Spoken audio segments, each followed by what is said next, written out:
There is a question most people fear more than failure. It is not a loud question. It does not appear in arguments or interviews. It appears quietly, sometimes late at night, when the room is silent, sometimes when someone asks it casually without realizing its weight.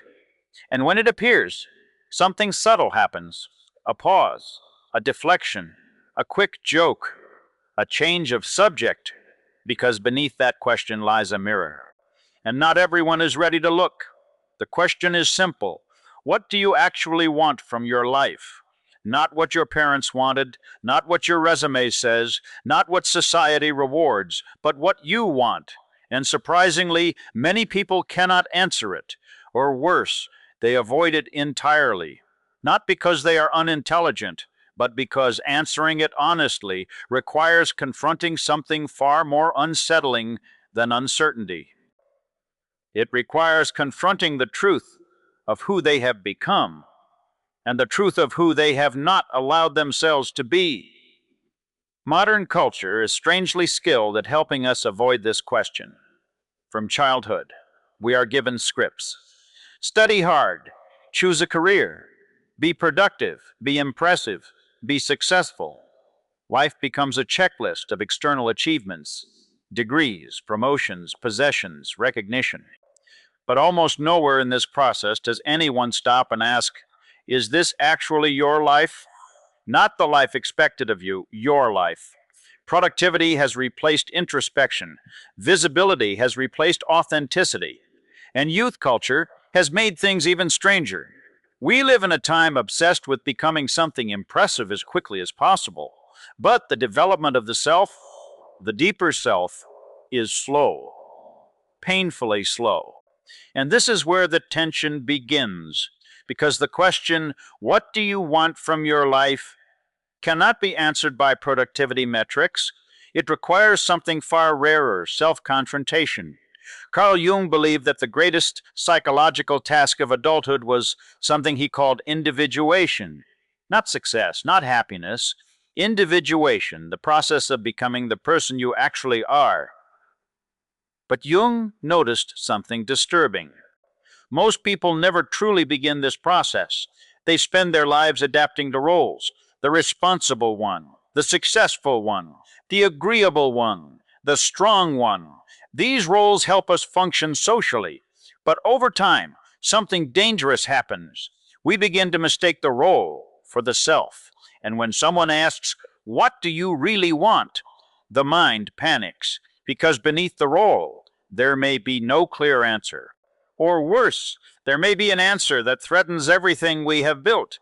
To understand why people avoid this question, we need to look at a deeper psychological structure.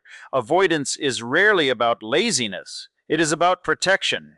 There are usually 4 inner stages hidden beneath this avoidance, each one revealing something about the human psyche. Stage 1, the borrowed life. Early in life, most of our desires are not truly ours. They are inherited, borrowed from family expectations, cultural standards, social comparisons. A young student may say they want wealth, but often what they really want is approval. Someone else may pursue prestige, but beneath that pursuit is the deeper longing to feel worthy. The tragedy is subtle. Many people spend 20 or 30 years building a life that was never truly chosen, and during that time they rarely stop to ask the deeper question, because asking it might reveal something unsettling. This path was never mine. So instead, the mind continues forward, busy, efficient, distracted. Stage 2, the protective illusion. At some point, small cracks begin to appear. A successful professional feels strangely empty. A person achieves what they dreamed of and feels nothing. A quiet thought appears: is this all? This moment is psychologically dangerous, because the illusion that sustained identity begins to weaken.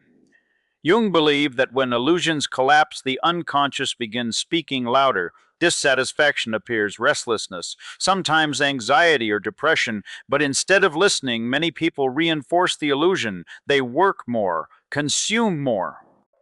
distract themselves more, anything to avoid the deeper confrontation, because if they stop, the question returns, what do you actually want? And the terrifying possibility emerges, I don't know. Stage 3, the shadow emerges. Jung describes something called the shadow.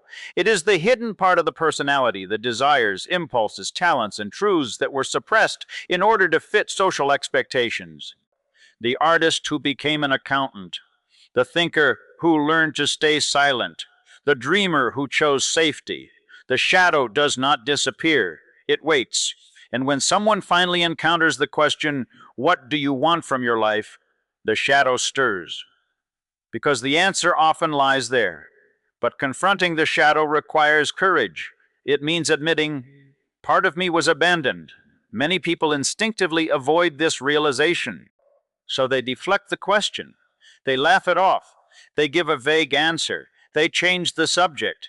Not because they are hiding something from others, but because they are hiding something from themselves. Stage 4. The honest confrontation. For a small number of people, the avoidance eventually becomes impossible. This often happens during moments of disruption, a breakup, a career crisis, a serious illness, or simply the slow realization that time is moving faster than expected. Imagine someone sitting alone late at night. The house is quiet, their phone screen goes dark, and for a moment, there are no distractions, just a single thought. What have I done with my life? This moment can feel frightening, but psychologically it is also sacred, because it is the beginning of something rare, self-honesty. The moment when a person stops performing their identity and begins examining it. Viktor Frankl, the Austrian psychiatrist and Holocaust survivor, believed that the deepest human drive was not pleasure or power. It was meaning. And meaning cannot be borrowed. It must be discovered. Which is why the question, what do you want from your life, is so powerful. Because it forces a person to confront meaning directly, not inherited meaning, not socially approved meaning, personal meaning. And that discovery can reshape an entire life. Consider a quiet scene. An older man sits in a hospital waiting room.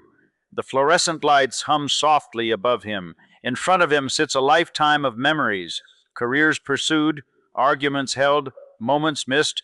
At this stage of life, the illusions become harder to maintain because time has become visible, and the question returns once again.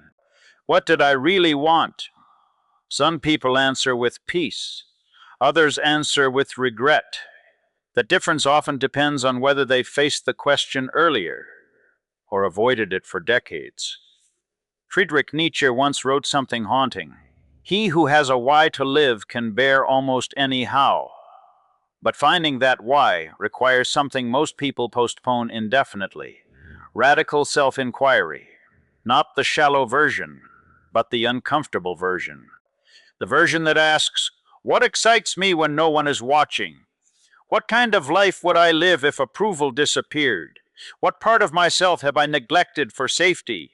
These questions are not easy, but they are clarifying.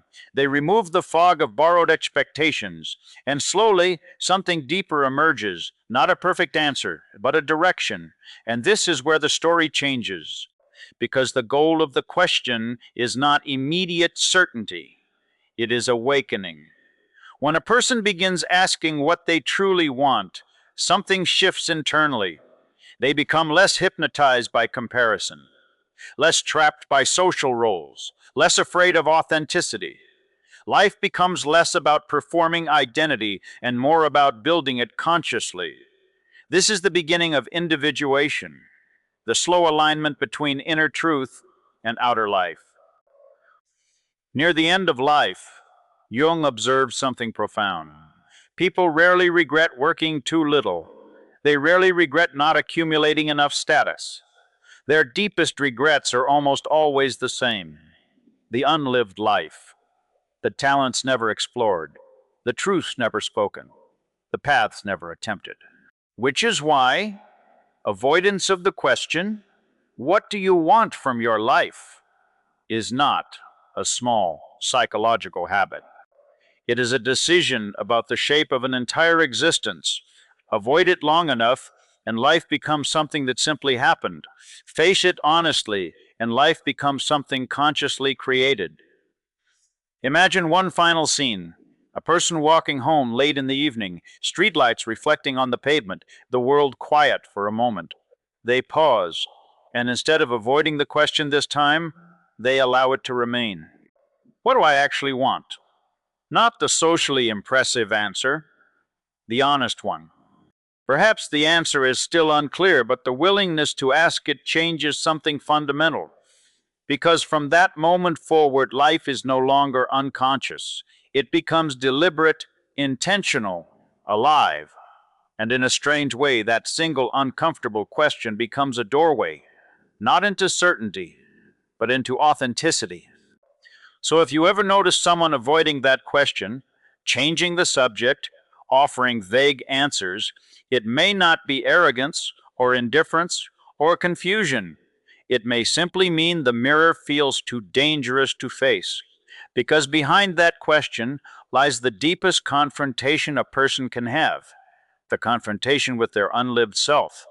And perhaps the real invitation is not to judge others who avoid it, but to ask quietly, have I answered it myself?